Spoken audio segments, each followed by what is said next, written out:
So, we're talking about how do we successfully bring our students back into the building. Here's some facts I want you to know. COVID has killed over 400,000 people. We're not saying 400,000 people got COVID. We're saying 400,000 people have been killed by this deadly, silent, invisible disease called COVID, right? We also know that Black and brown families have been impacted more by COVID than any other population in the country. I read a report that says over 60% of Black and brown families are saying they do not have the resources to do the bare minimum, like put food on the table. There's over 14 million people right now. And thank God and congratulations for President Biden and Vice President Harris. But over 14 million people saying right now that if there's no memorandum signed or moratorium signed, that over 14 million people will be evicted from their homes right now. We know that shootings have gone up. Crime is up. Shootings and deaths are up right now during this pandemic. For most kids, they have not been in school for over 10 months.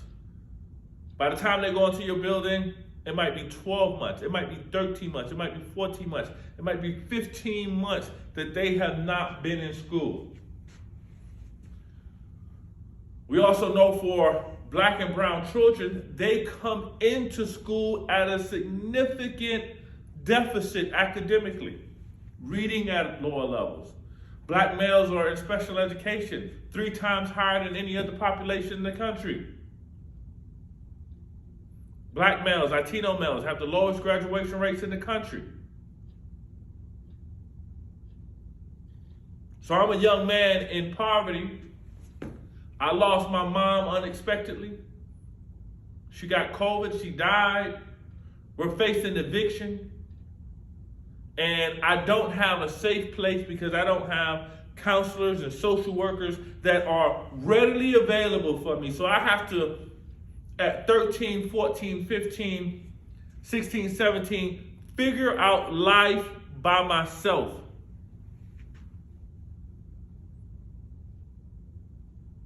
That might not be your circumstances. That might not be your situation. And that might not be anybody you personally know going through those issues. But those are real issues that the children that you serve are coming back into the school with. They're coming back into the school with real problems that supersede what you might think of on the onset. That same kid that might have been that happy-go-lucky kid probably has gone through some traumatic experience that kid might be facing depression or dealing with, suicidal ideations. That kid might be the same kid that has ADHD who, because the doctors won't see them at this time, I have to now self-medicate because I have to give myself medicine because of hyperactivity. I feel anxious all the time. I feel worried. I'm nervous. I'm scared. There's joblessness. My parents don't have a job. I don't know what I'm going to do. I'm not engaged in school. I'm failing here. So I'm turning to something that helps me feel better. Might be Oxycontin. It might be marijuana. So kids are now coming into the building with a new cologne called Kush Cologne. What's the Kush Cologne, Dr. Abraham? Marijuana smell.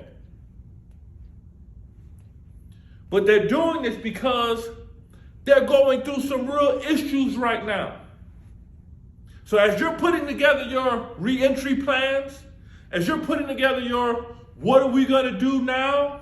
This is so stressful for me. This is so stressful for me as I'm in my nice house and everybody is healthy in my family and I drive off in my nice car.